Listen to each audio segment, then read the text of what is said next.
Meni je bilo jako dobro. Ja sam bio u dobroj fizičkoj kondiciji i niš mi nije bilo teško.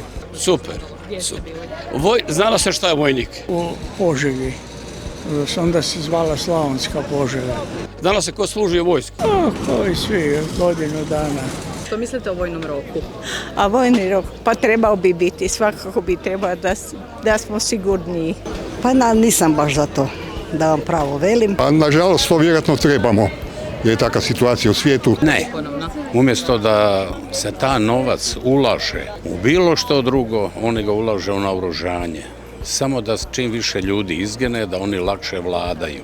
Ova mladež vam uopće ne zna se niti ponašati, a kad je vojsku ide, prede on obuku i onda čisto drugi čovjek. Ja znam po svojem unuku. Dobro je to, da ljude malo nauče na neku disciplinu. To je gubljenje vremena za ljude, za te dečke.